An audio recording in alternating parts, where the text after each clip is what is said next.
and welcome to Lunch with Juhl. This is a new series I'm starting.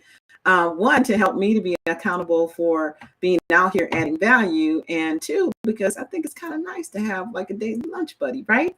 So what we're going to talk about today are 3 power tips for progress in 2023. And my inspiration for this is from a woman named, I think her name is Jenny Greer, I believe, with David Bird Achievement Group. And she has some different ideas about goal planning. I kind of take it to another level. So let's get into the content. So first of all, Happy New Year, because this is a time where everybody is planning on what they're going to do this year, how it's going to be better than last year, and all that kind of stuff, myself included. Now, can I be completely transparent? I don't even remember. The only goal I remember from each year, from year to year, is not to weigh more when I come out the year than I did when I came in the year, which I think I met that goal. I had to measure, but I'm pretty sure because I've been the same weight. Anyway, so this is what I wanted to share. The first thing is that as a general rule for me, I don't know about for you, but for me, goals have never been a really good tool for me. Why? Because I feel like when you have more than just you in your life, when you're working with other people and you're responsible for other people, there is always going to be something in the mix to throw in there and throw off whatever you plan to do for a day, sometimes even for an hour, right? And so what I found to be most effective is the concept of activity goals versus having these big, huge goals. Now, that doesn't mean you will have vision. So the first power tip is to have, and this is from Jenny, and I think it's very valuable, but I add a little spin to it later, is to have a 5-year vision. In other words, have a view of what it is that you want your life to be like. Like, what life are you creating for yourself? Now, this has always been hard for me because personally, I just want to help people spend a lot of time maybe on the beach, but I got to have a beach body to go with it. But I just want to spend some time relaxing, and I just want to help people. So it's always really hard for me to come up with like a really detailed vision of goal. So what she suggests is a day in the life. Like, what would a day in my life be like? Which, to be honest, I kind of feel like I have a day in the life. Like, I work out in the morning, I come home, I start work. My office hours start at noon to 8, and then so in concept, I really am kind of living the life that I want. But I think that it's important to have like a vision for what you want your life to look like.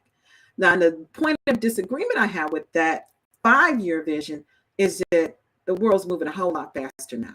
So point number 2 is that in addition to your 5-year vision, I think you need a 1-year vision. Now, you might say, well, a 1-year vision, like, how is that any different than having a goal for the year? The difference is that with a vision, you're actually seeing yourself experiencing the way you want to experience life. So in my 1-year vision, I am in Puerto Rico for Christmas, okay, with a slamming 2-piece suit on, sipping on whatever the local beverage of choice is, and enjoying myself. Like, really feeling the feeling of being there and enjoying that. That is a motivator, right? So if you can just take, what do you want to be doing a year from now? What does that day look like? Forget goals in the sense of writing them down on a piece of paper. Feel them, write them on the tablet of your heart in terms of what you really want to be experiencing. That's the way to do goals for 2023. And let's not call them goals. Let's just set a vision. What do you want to be doing in December of 2023? And then my third suggestion, or my third point, is now that you have a vision for where, like, I know I want to be on the beach in Puerto Rico in December 2024, and that's where I want to spend my Christmas.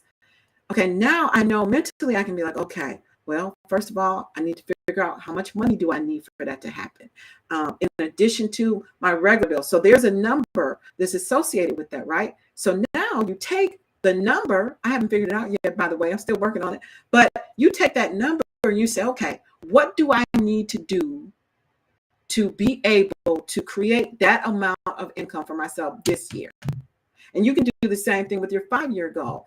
If your 5-year goal, if your 5-year vision, I keep saying goal because it's a hard habit to break. If your 5-year vision is that you've got this amazing new home and you've got this amazing new car and all that kind of stuff, then you have to go, oh, yes, I really want that. What needs to happen this year for that to happen? So it's a very subtle difference. It's a very subtle difference, but it's an important difference, because until you have really placed some emotion behind your goal, some emotion behind what you experience in your life, it's really kind of not so real. That's the biggest thing, I think, why goals, people don't reach their goals. Look, I haven't reached my goals in the past, is because I wasn't connected to them with the feeling of what that really would look like. You have to be able to fool yourself or let your brain be able to see what you're creating. Brain can get on your team, because otherwise your brain is not on your team. Your brain is going to snatch your behind back to the comfort zone every single time until you get your brain on your team. And so the way to get your brain on your team is going to be with that visualization and feeling the feeling of you being where you want to be. Okay. So we have to create activity goals versus just kind of a goal of something we want to see at the end of the year. I learned this from my first exposure for activity goals was from a guy named Ray Higdon. I was in a coaching program, and he really would nail home the view of you have to have activity-based goals, because other types of goals that are not activity-based, they can be depressing, quite honestly, because the mental game that you're in will determine your ability to effectively accomplish some bigger goal that is not an activity goal.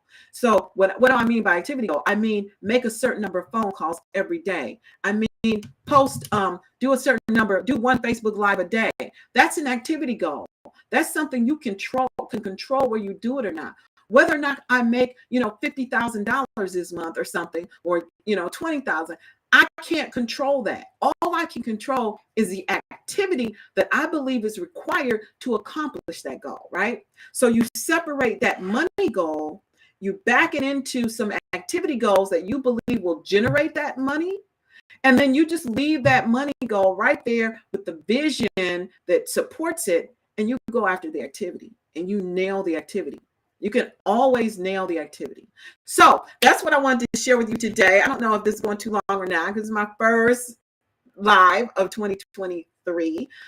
So number one, power tip number one, do a 5-year vision, not a 5-year plan. Basically, a 5-year vision is, let's just give it some context, a 5-year goal with emotions and visualization in one view. How about that? So it's not the same as a goal. It is your vision and your view and your emotion around a day in your life 5 years from now. Then take that and say, okay, what do I want the end of this year to look like? What do I want to be experiencing in December?